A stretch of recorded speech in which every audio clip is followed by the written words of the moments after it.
அழகே அழகு upcoming episode. நான் இப்போ தான் புதுசாக வீடியோ போட்டுட்ருக்கேன். வீடியோ பார்க்குறவங்க மறக்காமல் என்னோட சேனல் சப்ஸ்கிரைப் பண்ணுங்கள். பெல் ஐக்கானை கிளிக் பண்ணுங்கள். நீங்கள் பண்ணுற ஒவ்வொரு சப்ஸ்கிரைபுமே பார்த்தீங்கன்னா எனக்கு ரொம்பவே ஹெல்ப்ஃபுல்லாக இருக்கும். அதனால் மறக்காமல் சப்ஸ்கிரைப் பண்ணுங்கள்.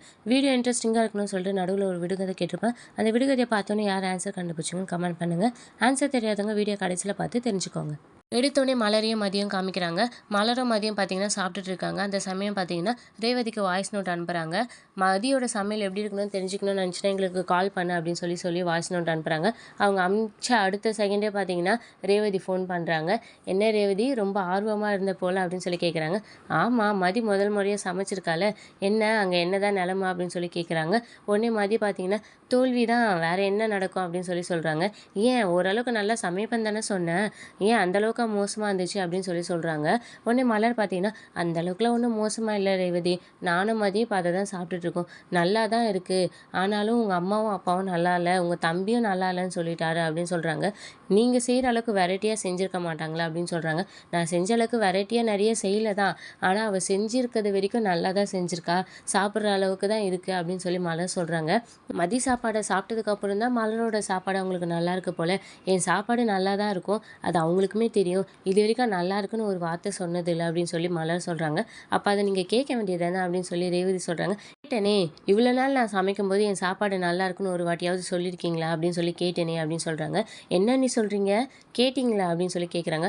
ஆமாம் ரேவதி கேட்டேன், ஆனால் அவங்க அதுக்கு பதில் எதுவுமே சொல்லாமல் அமைதியாக இருந்தாங்க அப்படின்னு சொல்கிறாங்க. பரவாயில்ல, நீ வர வர நீங்களும் எதிர்த்து பேசுகிற மருமகளாக ஆயிட்டீங்க போல் அப்படின்னு சொல்கிறாங்க. உடனே மலர் பார்த்தீங்கன்னா அதெல்லாம் எப்போவோ ஆரம்பிச்சாச்சு அப்படின்னு சொல்கிறாங்க. இதுக்கெல்லாம் எங்கே எனக்கு ட்ரைனிங் கொடுத்தது மதி தான் அப்படின்னு சொல்கிறாங்க. சூப்பர் சூப்பர் தான், அப்பப்போ இந்த மாதிரி கேட்க தான் செய்யணும், அப்போ தான் அவங்களுக்கும் புரியும், இல்லைன்னா நம்மளுக்கு சூடு சொன்ன இல்லைன்னு நினச்சிக்குவாங்க அப்படின்னு சொல்லி ரேவதி பேசிட்டே இருக்கும்போது பார்த்தீங்கன்னா தங்கராஜ் வராரு. தங்கராஜை பார்த்தோன்னே சரி அண்ணி அவர் வராரு, நான் உங்களுக்கு அப்புறமா கால் பண்ணுறேன் அப்படின்னு சொல்லி ரேவதி கட் பண்ணிடுறாங்க. ரேவதி ஃபோன் பேசிகிட்டு இருக்கிறத நோட் பண்ணுற தங்கராஜ் பார்த்தீங்கன்னா அங்கே போய் சாப்பிட்றதுக்காக உட்காந்துருக்கும்போது நீ இவ்வளோ நேரம் என்ன பண்ணிட்டு இருந்தா அப்படின்னு சொல்லி கேட்குறாங்க. இல்லைங்க உங்களுக்காக சாப்பாடு எடுத்து வச்சுட்ருக்கேன் அப்படின்னு சொல்கிறாங்க. அது சரி, நான் உள்ளே வரும்போது நீ யார்கிட்டயோ ஃபோன் பேசிகிட்டு இருந்த மாதிரி இருந்தது அப்படின்னு சொல்லி கேட்குறாரு. அப்படியா, அப்படிலாம் எதுவும் இல்லையேங்க, நான் ஃபோன்லாம் பேசிகிட்டு இல்லையே அப்படின்னு சொல்கிறாங்க. அப்படியா, ஆனால் எனக்கு அப்படி தான் தெரிஞ்சுது, சரிங்க நான் உங்களுக்கு சாப்பாடு எடுத்து வைக்கவா அப்படின்னு சொல்லி கேட்குறாங்க. எனக்கு கொஞ்சம் தண்ணி எடுத்துகிட்டு வான்னு சொல்கிறாங்க. அங்கே இருக்க தண்ணியை பார்த்தீங்கன்னா அவங்க எடுத்து கொடுக்குறாங்க. எனக்கு சுடு தண்ணி போட்டு எடுத்துகிட்டு வான்னு சொல்கிறாங்க. சரின்னு சொல்லிட்டு ரேவதி சுடு தண்ணி போட போகும்போது பார்த்தீங்கன்னா ரேவதியோட ஃபோன் எடுத்து அடிக்கடிக்கு இவ யாருக்கோ வாய்ஸ் நோட் அனுப்புகிறா, ஃபோனை பார்த்து சிரிக்கிறா, ஃபோனை பேசுகிறா, கேட்டால் இல்லைன்னு சொல்கிறா, என்னமோ சரியில்லையே அப்படின்னு சொல்லிட்டு அவள் ஃபோனை செக் பண்ணுறதுக்காக ஃபோன் எடுக்கிறாங்க. பாஸ்வேர்டு போட்டு வச்சுருக்காங்க. பாஸ்வேர்டு போட்டு வச்சுருக்காளா, இப்போ இருக்க பொண்ணுங்களாம் எல்லாத்தையும் மறைக்காததெல்லாம் குறியாக இருக்காங்க அப்படின்னு சொல்லிட்டு அவரோட டேட் ஆஃப் பர்த் போட்டு பார்க்குறாரு. எல்லா பொண்ணுங்களும் நார்மலாக ஹஸ்பண்டோட டேட் ஆஃப் பர்த் தான் வச்சுருப்பாங்க அப்படின்னு சொல்லிட்டு அவரோடது போடுறாரு. பாஸ்வேர்டு ஓப்பன் ஆகலை. அதுக்கப்புறம் சரி பசங்கள் தான் இருக்குமோன்னு சொல்லிட்டு பசங்களத போடுறாரு. அப்போவும் பார்த்தீங்கன்னா ஃபோன் ஓப்பன் ஆகலை. என்ன பாஸ்வேர்டு தான் போட்டு வச்சுருந்துருப்பா அப்படின்னு சொல்லி யோசிச்சுட்டே இருக்காரு. அந்த சமயம் ரேவதி பார்த்தீங்கன்னா கிச்சன்லேருந்து எட்டி பார்க்கும்போது அவர் கையில் அவங்க ஃபோன் இருக்கிறத பார்த்து அவங்களுக்கு கொஞ்சம் ஒரு மாதிரி டென்ஷன் ஆகிடும். ஐயோ இப்போ என்ன பண்ணுறதுன்னு சொல்லிட்டு டக்குன்னு கிச்சன்லேருந்து போயிட்டு பார்த்தீங்கன்னா சுடு தண்ணி கொடுத்துட்டு இப்போ நீங்கள் சாப்பிட்றீங்களா அப்படின்னு சொல்லி கேட்குறாங்க. அவர் எதையோ யோசிச்சுட்டே இருக்காரு. எங்கள் ஃபோன் அப்படின்னு சொல்லி கேட்குறாங்க. என்ன ஃபோனு, இல்லை உங்கள் கையில் இருக்கிறது அது என்னோடய ஃபோனு அப்படின்னு சொல்கிறாங்க. ஓ உன்னோட ஃபோனா, நான் என்னோடய ஃபோனுன்னு நினச்சி எடுத்து வச்சுட்ருக்கேன் அப்படின்னு சொல்லி இந்தா பொடி சொல்லி ஃபோனை கொடுத்துட்றாங்க. அதுக்கப்புறம் அவங்க பார்த்திங்கன்னா சாப்பாடு பரிமாறுறாங்க. அவரும் சாப்பிட்றாரு. இப்போ இதை எப்படியாவது நம்ம தெரிஞ்சுக்கணும் அப்படின்னு சொல்லிட்டு பார்த்திங்கன்னா அதை பற்றி யோசிச்சுட்ருக்காரு. அப்புறம் இங்கே ராகவனை காமிக்கிறாங்க. அவர் ஒரு மாதிரி பெட்ரூமில் பார்த்திங்கன்னா சோகமாக உட்காந்துட்ருக்காரு. ராஜலட்சுமி பார்த்திங்கன்னா என்ன ஒரு மாதிரி இருக்கீங்க, நீங்கள் நைட்டு கூட சரியாக தூங்குறது தானே அப்படின்னு சொல்கிறாங்க. இல்லை இப்போ தூங்குனா நைட்டு தூக்கம் வராது அப்படின்னு சொல்கிறாரு. இல்லைனா மட்டும் நல்லா தூங்கிடுவீங்க பாருங்கள், எதுக்கு இதை பற்றி யோசிச்சிட்டே இருக்கீங்க, அந்த மதியை பற்றி தானே, வந்ததுலேருந்து நம்ம வீட்டோட நிம்மதி எல்லாமே போயிடுச்சுங்க அப்படின்னு சொல்கிறாங்க. ஆமாம் எனக்கும் அப்படி தான் தோணுது, அந்த பொண்ணுங்க வந்ததுக்கப்புறம் நம்ம எல்லாரையும் விட்டு கொஞ்சம் தள்ளி போகிற மாதிரி எனக்கு தோணுது அப்படின்னு சொல்கிறாங்க. ஆமாங்க எனக்கும் அப்படி தான் இருக்குது, சரி விடுங்க அதை பற்றி யோசிச்சு என்ன பண்ணுறது, நம்ம தான் அவளை நம்ம வழிக்கு கொண்டு வரணும், அதெல்லாம் கொண்டு வந்துடலாம், நீங்கள் எதை பற்றியும் யோசிக்காமல் கொஞ்சம் நேரம் தூங்குங்க, நைட்டு கூட நீங்கள் சரியாக தூங்கலை, நான் இப்போ வந்துடுறேன் அப்படின்னு சொல்லிட்டு ராஜலட்சுமி பார்த்தீங்கன்னா வெளியில் வராங்க. அந்த சமயம் மதி பார்த்தீங்கன்னா ஃபோனை நோண்டிக்கிட்டு பார்த்தீங்கன்னா இந்த பக்கம் அந்த பக்கம் நடந்துட்டுருக்காங்க. அதை பார்க்குற ராஜலட்சுமி என்ன இவன் ஃபோனை யூஸ் பண்ணிகிட்ருக்கா அப்படின்னு சொல்லிட்டு இவளுக்கு ஏதாவது வேலையை கொடுக்கணுமேன்னு சொல்லிட்டு மதி துணியெல்லாம் கொஞ்சம் நிறைய இருக்குமா அழுக்கு துணி, துவைச்சிடு அப்படின்னு சொல்கிறாங்க. சரி நீங்கள் எடுத்து கொடுங்க, நான் மிஷினில் போட்டுடுறேன் அப்படின்னு சொல்கிறாங்க. மிஷின்லையா? எல்லா துணியும் மிஷினில் போடக்கூடாதுமா, கையில் கொஞ்சம் துவைக்கணும் அப்படின்னு சொல்கிறாங்க. கையிலையா? சரி நான் துவைக்கிறேன் அப்படின்னு சொல்கிறாங்க. எப்படி துவைக்கணும்னு தெரியுமா? சர்ப் பவுடரில் கொஞ்ச நேரம் ஊற வச்சு அதுக்கப்புறம் எடுத்து சோப்பு போட்டு அந்த துணி துவைக்கிற அந்த கல்லில் போட்டு நல்லா குமிக்கி அதுக்கப்புறம் அலசி நல்லா உதிரி காய வச்சினா சுருக்கமே இல்லாமல் இருக்கும் அப்படின்னு சொல்கிறாங்க. சரி நான் துவைக்கிறேன் அப்படின்னு சொல்லிட்டு பார்த்தீங்கன்னா மதியமே துணி துவைக்கிறதுக்காக போகிறாங்க. கொஞ்சம் துணியெல்லாம் மிஷினில் போட்டு கொஞ்சம் துணியை கையில் துவைக்கிறதுக்காக ஊற வைக்கிறாங்க. ஒவ்வொரு துணியாக எடுத்து ஊற வைக்கும்போது பார்த்தீங்கன்னா அதில் அவங்க மாமனாரோட அண்டர்வேர் இருக்குது. அதை கையில் எடுத்தோடனே மதி பார்த்தீங்கன்னா அதை பார்த்துட்டு ஒரு மாதிரியாக பார்த்துட்டு கீழே போட்டுட்டு டக்குன்னு பார்த்தீங்கன்னா உள்ளே பார்த்தீங்கன்னா இதெல்லாம் எதுக்கு கொடுத்தீங்கன்னு சொல்லி கேட்கறதுக்காக ஒரு மாதிரி சண்டை போடுறதுக்காக உள்ளே வராங்க. உடனே மதி பார்த்தீங்கன்னா உள்ளே வந்து என்னால் துணியெல்லாம் துவைக்க முடியாது அப்படின்னு சொல்லி சொல்கிறாங்க. ஏன் உன்னால் துவைக்க முடியாது? நீங்கள் கொடுத்துருக்க துணியெல்லாம் என்னால் துவைக்க முடியாது. நீங்கள் வாங்க, நீங்களே வந்து பாருங்கள் என்னென்ன துணியெல்லாம் கொடுத்துருக்கீங்க அப்படின்னு சொல்லிட்டு வெளியில் கூட்டு வந்து பார்த்தீங்கன்னா அந்த துணியை எடுத்து காமிக்கிறாங்க. அதை பார்த்த உடனே பார்த்தீங்கன்னா மலர், இதெல்லாம் எதுக்கு நீங்கள் அவ்வளோ துவைக்க சொன்னீங்க? இதெல்லாம் நம்ம மிஷினில் தானே எப்போவுமே போடுவோம் அப்படின்னு சொல்லி பார்த்தீங்கன்னா மலர் சொல்கிறாங்க. இல்லை மலர், அதெல்லாம் துவைச்சா ரொம்பவே சீக்கிரம் வீணாக போயிடுது. ஏன் உங்கள் மாமனார் தானே அப்படின்னு சொல்லிட்டு மலத்தையே பார்த்து, ஏன் உங்கள் அப்பா இதெல்லாம் நீ துவைக்க மாட்டியா அப்படின்னு சொல்லி கேட்குறாங்க. நான்லாம் துவைக்க மாட்டேன், நான் எதுக்கு இதெல்லாம் துவைக்கணும் அப்படின்னு சொல்லி மதி சொல்கிறாங்க. சொன்னதை நீ செஞ்சு தான் ஆகணும், நான் சொன்னதை நீ செய், அந்த துணியெல்லாம் நீ கையில் துவச்சி தான் போடணும்னு சொல்லி ராஜலட்சுமி சொல்கிறாங்க. உடனே மதி பார்த்தீங்கன்னா என்ன நீங்கள் காலையிலேருந்து ஓவராக தான் பண்ணிட்டுருக்கீங்க, நானும் பார்த்துன்னு தான் இருக்கேன், என்ன என்னை பழி வாங்குறீங்களா அப்படின்னு சொல்லி கேட்குறாங்க. நான் ஏன் உன்னை பழி வாங்கணும்னு சொல்லி கேட்குறாங்க ராஜலட்சுமி.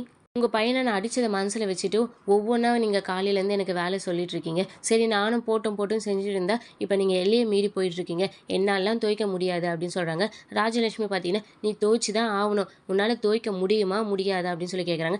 என்னால் முடியாது, இந்த வேலையெல்லாம் என்னால் செய்ய முடியாது, வேணால் மிஷினில் போட வேணால் சொல்லுங்கள் போடுறேன், ஆனால் என்னால் கையிலலாம் துவைக்க முடியாது அப்படின்னு சொல்கிறாங்க. உடனே ராஜலட்சுமி நீ செஞ்சு தான் ஆகணும்னு சொல்கிறாங்க. உடனே மலர் பார்த்தீங்கன்னா அத்தை நீங்கள் பண்ணுறது ரொம்பவே டூ மச் அப்படின்னு சொல்லி சொல்கிறாங்க.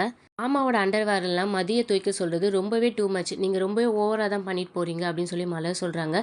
மதியம் பார்த்தீங்கன்னா அவங்க தான் துவைக்கணும், அப்படி முடியலன்னா மிஷினில் போடுங்க, எதுக்கு என்ன கையில் துவைக்க சொல்கிறீங்கன்னு சொல்லி கேட்குறாங்க. விடுகதை. அந்தரத்தில் தொங்குவது சொம்பும் தண்ணீரும், அது என்ன? பார்த்தீங்கன்னா இத்தனை நாளாக நானே அதெல்லாம் துவைச்சதில்ல, மிஷினில் தான் போடுவேன், இப்போ என்ன நீங்கள் புதுசாக மதிய துவைக்க சொல்லி சொல்கிறீங்க?